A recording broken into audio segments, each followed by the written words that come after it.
Bonsoir à tous, vous êtes sur RTI 1. Merci de nous suivre ce soir. Les titres. Le gouvernement ivoirien œuvre à équilibrer et améliorer dans le cadre du mariage les rapports entre les conjoints, conformément au principe de non-discrimination et d'égalité des droits. Le Conseil des ministres de ce jour, présidé par le chef de l'État, a pris des décisions dans ce sens. On revient sur la journée d'hier où le chef de l'État a échangé avec une délégation du Fonds monétaire international FMI, une mission dont les conclusions sont encourageantes après les observations liées à la 5e revue du programme économique triennal conclu entre le gouvernement ivoirien et le FMI. Africa assis au forum à Kigali au Rwanda, ce rendez-vous important pour le secteur privé qui vise notamment l'intégration économique à travers la mise en place d'une zone de libre-échange a permis au Premier ministre ivoirien de rassurer les investisseurs sur les performances de l'économie ivoirienne. Et puis le Parlement britannique vote sur les alternatives à l'accord de Theresa May sur le Brexit, un processus qui pourrait être très long tant le Parlement est divisé sur la question. Bienvenue dans le 20h, merci d'être sur RTI 1. Conseil des ministres ce mercredi 27 au palais présidentiel d'Abidjan Plateau. Il en ressort des décisions sur le mariage, les successions, la minorité et la filiation. Le gouvernement entend équilibrer et améliorer les rapports entre conjoints, conformément au principe de non-discrimination et d'égalité des droits. Chiram Kofi Abola. Pour une amélioration des rapports entre conjoints, c'est l'une des préoccupations du gouvernement et par conséquent, il entend tout mettre en œuvre pour rendre la situation du mariage meilleure. Un projet de loi dans cette perspective a été pris, sans compter les 3 autres sur les successions, la minorité et la filiation, au cours du Conseil des ministres tenu ce mercredi au palais présidentiel, sous la présidence, comme d'habitude, du chef de l'État, le président Alassane Ouattara.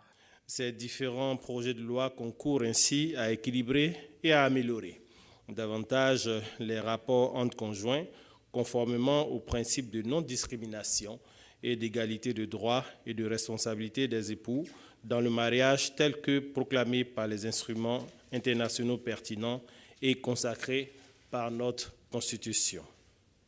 Il prévoit entre autres l'amélioration des droits successoraux du conjoint survivant qui intervient désormais en concours avec les enfants et les parents du défunt. En outre, il entoure le mineur d'une protection plus accrue qui priorise son intérêt, notamment en matière de filiation, afin d'assurer son bien-être et l'épanouissement harmonieux de sa personnalité. Le Conseil a eu aussi à son ordre du jour plusieurs projets de décret, mesures au nombre desquelles celles portant définition de la procédure de délimitation des territoires des villages. Ce décret modificatif de la procédure de délimitation des territoires des villages intègre l'agence foncière rurale nouvellement créée dans la mise en œuvre de cette procédure. Cette agence y aura pour rôle de désigner l'opérateur foncier chargé de procéder à la délimitation afin de fixer et de matérialiser les limites officielles des villages dans le but d'apporter une solution durable aux conflits fonciers. Toujours à l'occasion de cette séance, les conclusions de la revue sectorielle 2018 des projets du contrat de désendettement et de développement C2D ont été l'objet d'une communication. Ces travaux ont permis de faire le point du traitement des diligences retenues et des recommandations faites lors de la revue sectorielle de l'année 2017 et de la mini-revue technique de novembre 2018. Les conclusions de ces travaux révèlent un excellent niveau de mobilisation des ressources disponibles, soit 88,64%, et une bonne exécution des missions assignées aux acteurs. Ainsi, le bilan des projets et programmes indique un niveau globalement satisfaisant de réalisation avec plusieurs ouvrages d'envergure achevés, d'importants matériels d'équipement acquis et mis en service au bénéfice de nos populations. Le Conseil a aussi fait cas, et cette fois à son point de divers, de la prochaine session inaugurale de l'Assemblée nationale. À cet égard, Le Conseil a informé que le président de la République, Alassane Ouattara, conformément à la coutume, sera présent pour une adresse à l'endroit des populations. Une mission du Fonds monétaire international vient d'effectuer la 5e revue du programme économique triennal conclu entre le gouvernement ivoirien et le FMI. Elle a présenté les conclusions de ses observations et analyses au président Alassane Ouattara. Fijanaïma. Le FMI, satisfait de la gestion économique du gouvernement ivoirien, c'est la conclusion de l'évaluation que la mission du Fonds monétaire international, qui séjourne en Côte d'Ivoire depuis le 14 mars, a présentée mardi au président de la République Alassane Ouattara au palais présidentiel.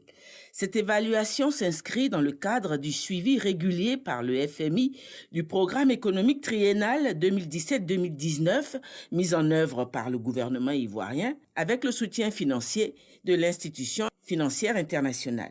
Selon le constat des experts, les nombreux investissements réalisés par le gouvernement ivoirien pour la construction et la réhabilitation d'infrastructures ainsi que dans d'autres domaines n'ont pas généré une hausse générale des prix en Côte d'Ivoire. Le FMI décerne un bon point au gouvernement pour sa maîtrise de l'inflation, la bonne poursuite des performances économiques dont un taux de croissance qui se maintient et la bonne exécution de son programme économique. La mission du FMI et les autorités sont arrivées à un accord au niveau des services sur la 5e revue du programme, appuyée par ces accords, sous réserve de son approbation par la direction du FMI et du conseil d'administration. L'examen par le conseil d'administration pourrait intervenir en juin 2019. Sur la base des résultats préliminaires, la croissance est restée forte et le PIB a augmenté de 7,4% l'an dernier, soutenu par une forte demande interne. L'inflation est restée faible à environ 0,4%, bien en dessous de la norme de 3% de l'Union économique et monétaire ouest-africaine. Les performances du programme soutenu par le FMI ont été satisfaisantes en 2018. Tous les critères de convergence et tous les repères indicatifs, à l'exception d'un seul, ont été respectés à fin décembre 2018. Presque tous les repères structurels ont également été atteints. La mission et les autorités ont convenu que le programme de transformation économique de la Côte d'Ivoire continue à bien progresser. La poursuite des actions visant à diffuser les dividendes de la croissance et à continuer à réduire le taux de pauvreté sera également nécessaire pour le succès à long terme des politiques du gouvernement. Soulignant que le programme triennal 2017-2019 s'achève en fin 2019, nul doute que le gouvernement ivoirien pourra bénéficier d'un nouvel accord auprès du FMI. Et on se rend maintenant au Rwanda. Kigali abrite la 7e édition de l'Africa CEO Forum depuis ce lundi 25 mars. Le Premier ministre ivoirien y multiplie les rencontres afin de vendre la destination Côte d'Ivoire aux investisseurs étrangers. Herman Guivet, envoyé spécial au Rwanda. Séance, questions-réponses. Et seulement quelques minutes, mon chef du gouvernement Amadou Gon Coulibaly, pour inciter, mieux convaincre les chefs d'entreprise présents à ce panel d'investir en Côte d'Ivoire. Quel dispositif la Côte d'Ivoire a-t-elle mis en place pour attirer les investisseurs et pour permettre justement au secteur privé de pouvoir jouer pleinement son rôle dans la création d'emplois, dans le développement de l'économie? Des réformes sont en cours et sont bien avancées. Un auditoire qui ne manque pas de faire cas de ces interrogations au chef du gouvernement Amadou Gon Coulibaly et qui trouve également réponse à ces questions. Sujet économique, mais également politique. Il y a une présidentielle en 2020 en Côte d'Ivoire. On assiste à quelques tensions politiques entre partenaires, anciens partenaires. Est-ce que vous craignez cette échéance? Est-ce qu'elle est de nature à provoquer une certaine instabilité et éventuellement à remettre en cause tout ce qui a été fait dans les 10 dernières années? Non, je ne pense vraiment pas, dans le plus profond de moi-même, qu'il faille donner à ce débat politique plus d'éléments de peur que ça ne devrait avoir. Je le pense profondément. Je voudrais rassurer, en plus les investisseurs qui sont là, pour que ce ne soit pas pour ceux qui ont une intention d'investissement en Côte d'Ivoire, avec les performances économiques que nous connaissons, que ça, ce ne soit pas un élément de ralentissement donc, par rapport à leurs intentions. Je veux vraiment les rassurer. Fini le grand oral. J'ai indiqué la volonté politique du président de la République de pousser donc à l'intégration, mais qu'il fallait qu'au-delà donc des principes en matière de liberté de circulation des biens et des personnes, que nous posions des actes qui permettent donc aux hommes d'affaires de pouvoir investir donc sur le continent dans des conditions de compétitivité donc qui soient améliorées. Nous avons expliqué ce que nous faisons, ce que nous pouvons apporter et naturellement j'espère qu'au niveau de l'auditoire que tout le monde a bien compris et que ça pourra inciter les uns et les autres à venir investir en Côte d'Ivoire. La volonté politique est importante, c'est de faire en sorte que le repli sur soi donc, ne soit pas donc, une option et que les uns et les autres, pour ceux qui n'ont pas encore ouvert leur économie aux autres pays, donc qu'ils sachent que c'est la voie qui est tracée, que nous voulons des marchés de plus en plus importants pour permettre donc, à nos secteurs privés donc, de pouvoir être compétitifs et de pouvoir gagner des parts de marché. C'est ce que nous voulons. Donc voilà, et je crois que c'est un message qui est compris.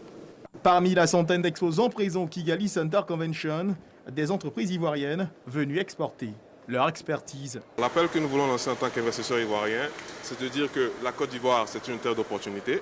C'est un pays à forte croissance, donc toutes les conditions sont réunies pour attirer tous les investisseurs. Le Premier ministre l'a rappelé, l'agro-industrie est la priorité. Bon, moi, je suis dans un secteur qui est les énergies, où la Côte d'Ivoire est présente, mais il y a encore beaucoup à faire. Donc on est toujours à l'écoute de ce qui est possible. Je crois que dans ce domaine, il y a aussi beaucoup de choses qui sont en train d'être développées. Donc oui, il y a beaucoup d'intérêt, surtout en tant que local, de développer l'intégration dont on a parlé et aussi la possibilité de promouvoir des acteurs locaux et régionaux. C'est quelque chose qu'on va suivre de près. En somme, des chefs d'entreprise satisfaits de la présentation du chef du gouvernement, tous sont unanimes, la destination Côte d'Ivoire rassure. En marge de ce 7e Africa CEO Forum, le chef du gouvernement ivoirien a accordé plusieurs audiences sur place à Kigali. Herman Guivet nous en fait le point. Une série d'audiences au programme du chef du gouvernement ivoirien à Kigali. L'administrateur représentant la Côte d'Ivoire au conseil d'administration du groupe de la Banque mondiale, Jean-Claude Tchatchouan, reçu par le Premier ministre Amadou Gon Coulibaly. C'est d'abord une visite de courtoisie. Je suis venu me présenter au Premier ministre parce que j'ai pris fonction en novembre 2018 et je n'ai pas encore eu l'occasion de me rendre en Côte d'Ivoire et j'ai profité donc de son séjour ici à Kigali pour lui rendre une visite de courtoisie, me présenter et de parler aussi de la coopération entre la Côte d'Ivoire et le groupe de la Banque mondiale. Ça se porte très très bien, c'est une coopération, comme vous le savez, qui date de nombreuses années, qui marche très bien, mais on cherche toujours à améliorer cette coopération. Le chef du gouvernement ivoirien a ensuite échangé avec le président des activités du groupe Unilever pour l'Afrique, Bruno Whitfoot. Le groupe Unilever envisage intensifier son action de production en Côte d'Ivoire. Nous allons réinjecter plusieurs dizaines de millions d'euros dans Unilever Côte d'Ivoire. Et puis l'idée, c'est de continuer à investir. Nous avons aussi des projets d'ambition de développer nos volumes de savon dans notre usine de Vridi, donc la même usine, pour pouvoir aussi non seulement satisfaire le marché local, et comment on peut utiliser cet asset de production à Abidjan pour irriguer aussi l'ensemble du marché de l'Afrique francophone. Le groupe Unilever compte plusieurs décennies de présence en Côte d'Ivoire. Il est engagé à l'heure actuelle dans un très gros processus de recapitalisation de la société dans le pays. Coopération Côte d'Ivoire-Japon, un accord de 630 millions de nos francs a été signé entre les deux États. C'est un don pour financer les études liées à l'amélioration des services de santé maternelle et infantile du centre hospitalier universitaire de la commune de Cocody. Francis Boifo.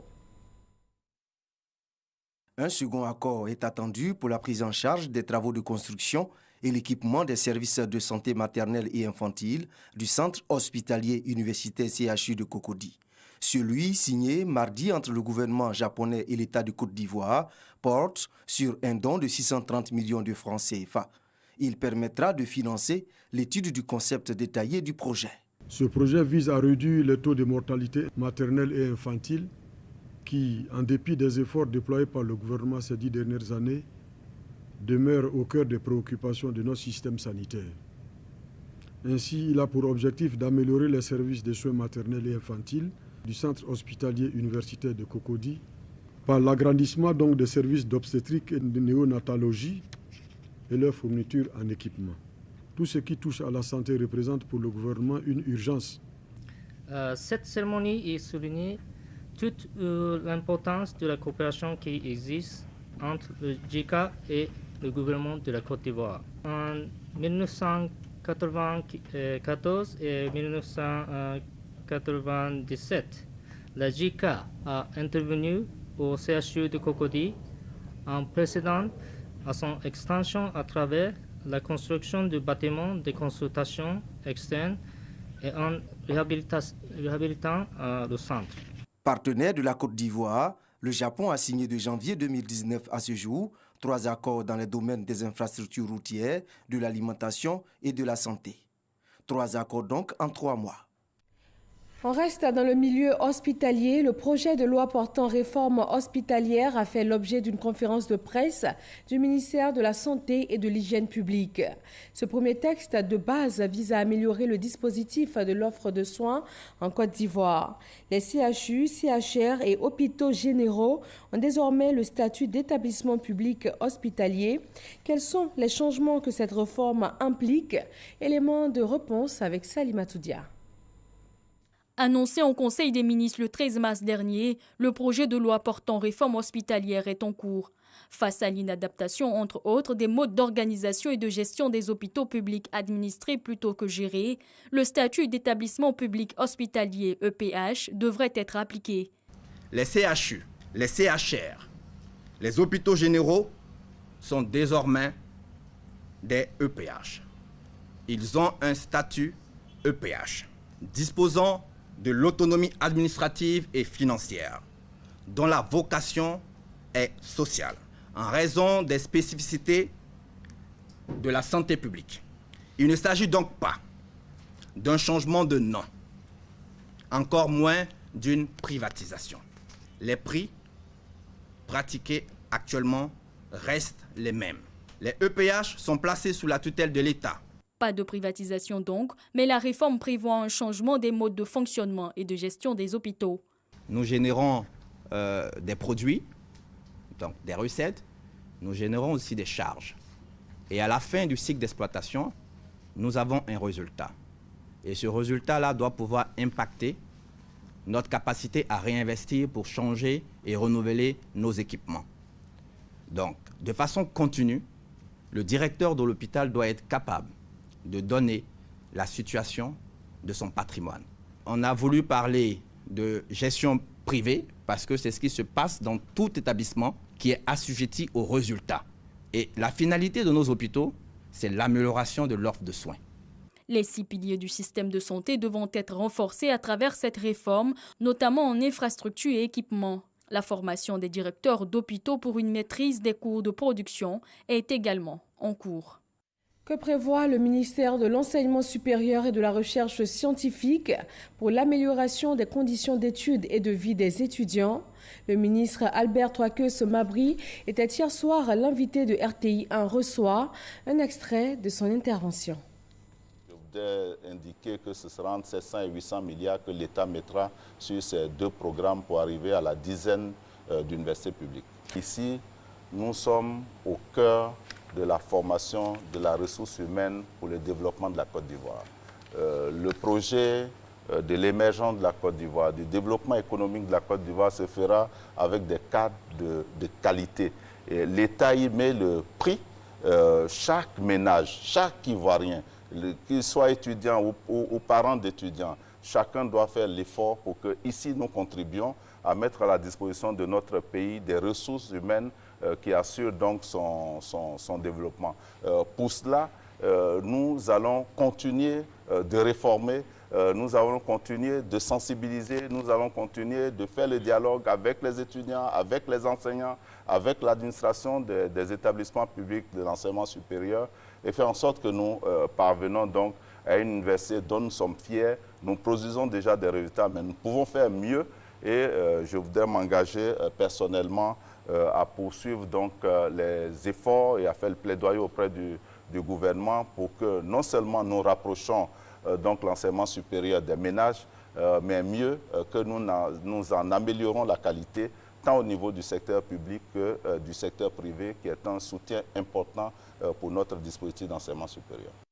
Le secrétaire d'État chargé du budget et du portefeuille de l'État a lancé ce mercredi le processus de généralisation des contrats de performance au niveau des entreprises publiques. Il vise à améliorer la compétitivité des sociétés à participation financière majoritaire de l'État de Côte d'Ivoire. Lancine Bakayoko.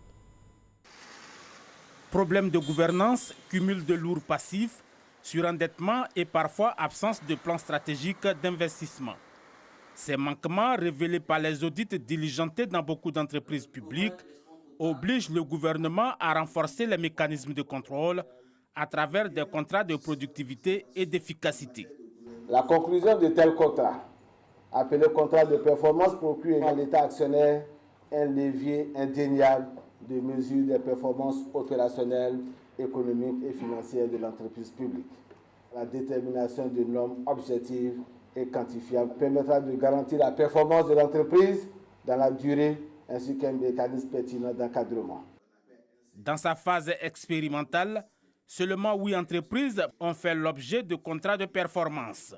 Aujourd'hui, il est question de généraliser le dispositif à l'ensemble des 82 entreprises inscrites dans le portefeuille de l'État. Notre pays a besoin de garantir la bonne réalisation des investissements qui sont prévus, en particulier dans le plan national de développement, pour assurer l'amélioration des conditions de vie de nos populations. Et ça passe par la définition d'objectifs quantifiables, mais aussi par l'optimisation des transferts budgétaires envers les entreprises publiques. Depuis 2015, les entreprises où l'État est actionnaire majoritaire enregistrent une baisse globale de chiffre d'affaires de 3%. À titre d'exemple, en 2017, l'État a investi 82 milliards de francs CFA pour la restructuration et la recapitalisation des sociétés d'État, montant auquel il faut ajouter une subvention de 140 milliards de francs CFA. Malgré tous ces efforts, l'État s'est retrouvé avec un dividende de moins de 10 milliards de francs CFA. On s'intéresse à la 22e édition de la réunion de l'Observatoire régional des marchés publics de l'UEMOA. Il s'agit d'identifier l'état d'avancement des recommandations de la précédente réunion en vue d'un système de passation des marchés publics plus performant dans la zone UEMOA. Alpha Rassa. Réunis à Abidjan pour 3 jours, les représentants des marchés publics de l'espace de l'Union économique et monétaire ouest-africaine, UEMOA, ont évalué l'avancement des décisions prises dans le cadre de la passation et du contrôle des marchés publics par le Conseil des ministres de l'UEMOA en 2005. La présente rencontre aura donc à examiner les points suivants. L'état de mise en œuvre des recommandations de la 21e réunion de l'Observatoire. Ensuite, l'examen et la validation du rapport de suivi relatif aux marchés publics et aux délégations des services publics dans l'UEMOA. La révision des indicateurs de performance sur les systèmes de passation des marchés publics et les délégations de services publics de l'espace UEMOA.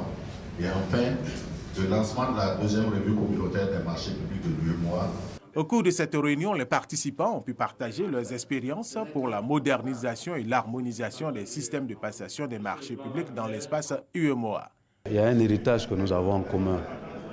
Donc les directives donnent un cadre, les réglementations donnent un cadre au niveau de l'UEMOA et chaque État adapte ça à son organisation administrative. Nous sommes en train de moderniser le système et de le rendre plus rapide, plus fluide et plus efficace pour permettre à ce que les ressources qui sont difficilement mobilisées puissent rapidement être utilisées à bon escient. Présent à l'ouverture de cette 22e réunion, le secrétaire d'État auprès du Premier ministre chargé du budget du portefeuille de l'État a invité les participants à travailler ensemble et régulièrement pour renforcer l'intégration économique sous-régionale. Il convient d'approfondir les réflexions concernant l'interpénétration des entreprises communautaires dans l'espace UEMOA, en particulier en matière d'accès à la commande publique et singulièrement des marchés publics. Au terme des travaux, les résultats seront soumis sous forme de texte ou de directive à la commission de l'UEMOA. Ouverture des voies de Béoumi, ville du centre de la Côte d'Ivoire. Ce sont 10 km de route qui vont être profilés dans la commune. Le lancement des travaux dans ce reportage de Djeneba Ouattara et Chris Larsen. 10 km de route seront reprofilés pour permettre aux usagers de rallier aisément les différents quartiers de Béoumi, localité de la région de Béké. Cette commune souffre de la dégradation de ses infrastructures routières, accès difficile et obstruction totale de certaines voies. Ce calvaire des populations prendra fin bientôt grâce à la politique de développement du gouvernement. Le ministre de la Communication et des Médias a procédé au lancement des travaux de reprofilage des voies. Bon, en attendant que le bitume arrive à Béoumi tel que l'a promis le chef de l'État, il nous a instruit à travers le ministre des Infrastructures de démarrer des travaux de rechargement de la voirie ici au niveau de Béoumi par les uns les autres. Et l'opérateur est en pleine activité, comme vous le constatez. Écoutez, on verra les résultats d'ici quelques jours. Le reprofilage de ces voies consiste à faire des rechargements et des pauses de bus. Cependant, quelques difficultés demeurent dans l'exécution des travaux. Au niveau de la voirie est beaucoup dégradée. Donc, c'est pourquoi nous avons prévu le rechargement. Maintenant, l'autre aspect, c'est au niveau des installations de la SODECI.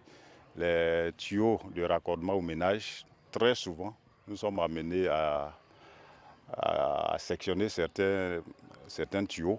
Les populations se réjouissent de cette action qui contribue au développement de leur localité. On est content, on est à l'aise, on est heureux d'être Béoumi. Notre souhait, c'est qu'on ait un jour l'habitude à Béoumi. Ce sont environ plus de 50 millions de francs CFA qui seront dégagés pour la réalisation des travaux. Le délai des travaux est prévu pour 1 mois selon les responsables en charge de l'exécution de cette tâche. À Adiaké, dans la région du sud Comoé, le ministre Aka Awele a invité à adhérer au mouvement PDCI Renaissance, un mouvement politique créé par Daniel Kablon-Duncan, vice-président de la République, et plusieurs cadres du PDCI RDA. Salimata Dia.